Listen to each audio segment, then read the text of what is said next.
"You picked the wrong man," Jimmy Hollis told him, to which the man responded, "I don't want to kill you, so do what I say." Hollis and Larry were ordered to get out of the car, and the man then shouted at Jimmy, "Take your damn pants off." It was early 1946 when a series of serial murders and related violent crimes occurred in the Texarkana area of the United States. The modern media dubbed these the Texarkana Moonlight Murders. They are believed to be unidentified criminals known as phantoms. They also go by the name of Phantom Slayer or Phantom Killer. This fictional suspect is believed to have attacked 8 people over a 10-week period, 5 of whom were killed. The attacks occurred only on weekend nights between February 22nd and May 3rd, targeting heterosexual couples. The first 3 attacks occurred on either Lover's Row or quiet roads in the Texas area. The 4th attack occurred at an isolated farmhouse in Arkansas. The murder was reported nationally and internationally and caused panic throughout the summer in Texarkana. No one was found outside their homes after dusk as residents armed themselves and locked their doors all the while police patrolled the streets. The stores eventually sold out of guns, ammo, locks, and many other security devices. Some young men attempted to lure the killer into an ambush. The murder investigation was conducted at the city, state, and federal levels, and over time officials' views changed on whether the same perpetrator carried out the first and 4th attacks. Ex-convict Ewell Swinney was the main suspect in the case purely through his wife's statements, but after she refused to testify against him, prosecutors decided not to charge him with murder. However, he was found guilty on other charges and sentenced to a lengthy prison term. 2 of the lead investigators believe Swinney was responsible for the murder. The Texarkana Moonlight Murders consisted of 4 brutal attacks that occurred over a 10-week period from February to May 1946. The murders occurred around Texarkana, a twin city bordering Miller County, Arkansas, and Bowie County, Texas. All 4 attacks targeted heterosexual couples in isolated locations on weekend evenings. The attacks occurred 3 to 4 weeks apart. Investigators believe the attack was the work of an unknown serial killer. February 22nd, first attack. It was Friday night, the 22nd of February, at about 11:45. After watching a movie together, Jimmy Hollis, age 25, and his girlfriend Mary Jean Larry, age 19, were parked on a quiet road near Texarkana, Texas. Lover's Lane is approximately 300 feet, 91 meters, from the last row of townhouses where the modern Central Mall is located. About 10 minutes later, a man wearing a white cloth mask with eye holes cut out that looked very much like a pillowcase with flashlight in hand appeared in front of Hollis's driver's door. He shone the light through the window. "You picked the wrong man," Jimmy Hollis told him, to which the man responded, "I don't want to kill you, so do what I say."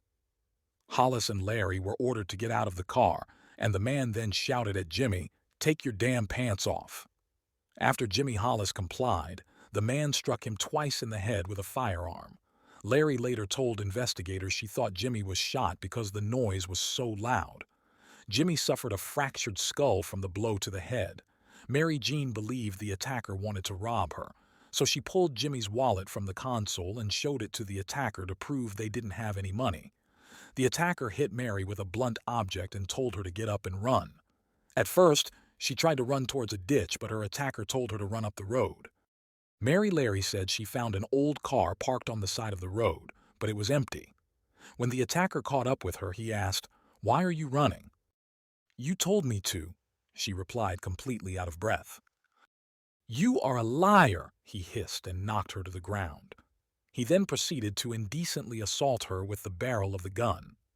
After the attack, Mary Jean Larry fled on foot and ran 800 meters to the nearest house. She banged on the front door.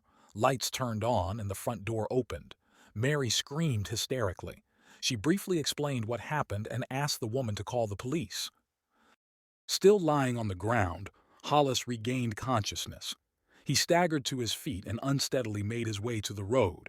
He flagged down a passing motorist who called the police. 30 minutes later, Bowie County Sheriff W.H. Bill Presley and 3 other officers arrived on the scene, but the assailant had already fled.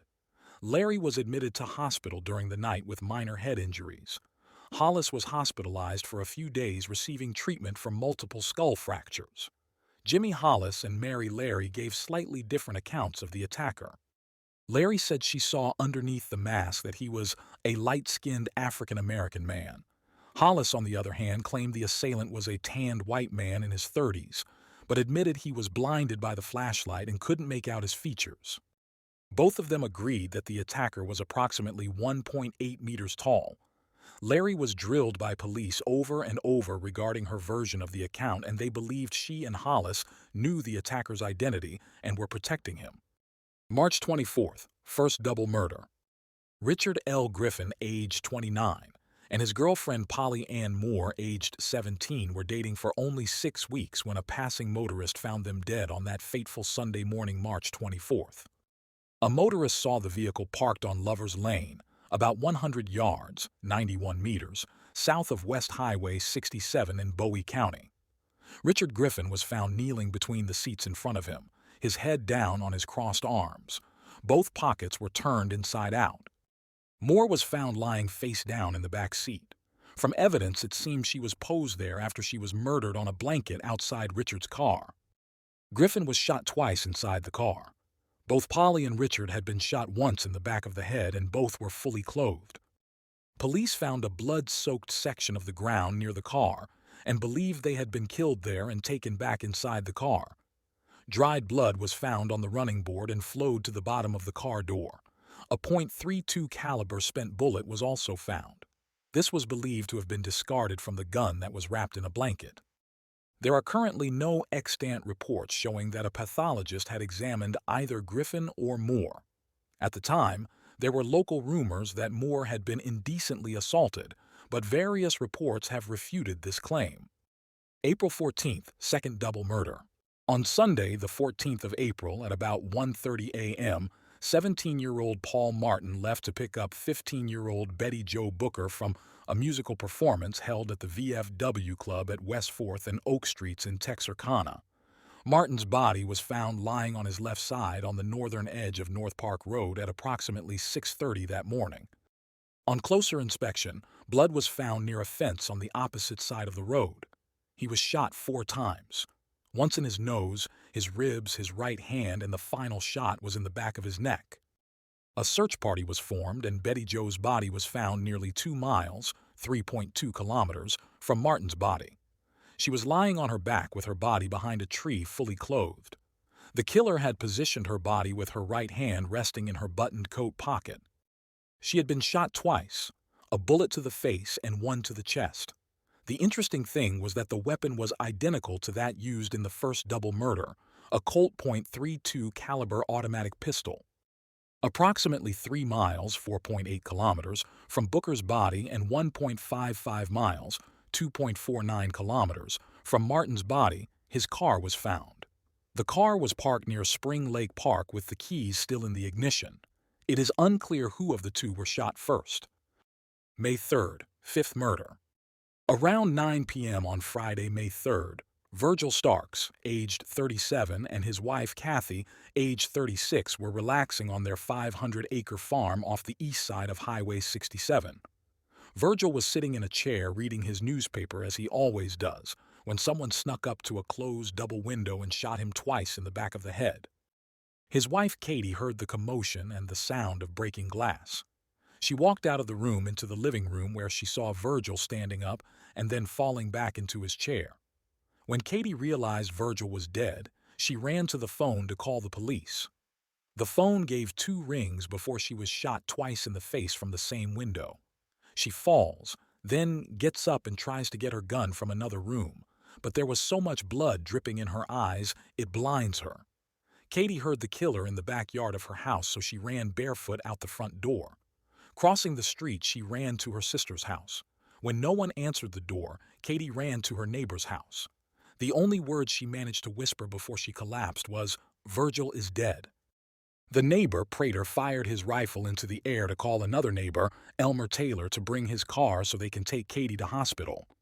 Katie as questioned while in the operating room. 4 days later, Davis, who was the head of the investigation, spoke to Katie again. She denied rumors that Virgil had heard cars outside the house several nights in a row and feared he might be murdered. We live in a messed up world, a world where people suffer from inferiority complexes and personality disorders, a world where people want to have control over others because they themselves are nothing and nobody and their lives are falling apart. These are the monsters that roam the streets at night. They have no backbone. They crawl out from under their rocks at night and prey on innocent people just so they can feel good about themselves, but they will always be a nobody, a nothing.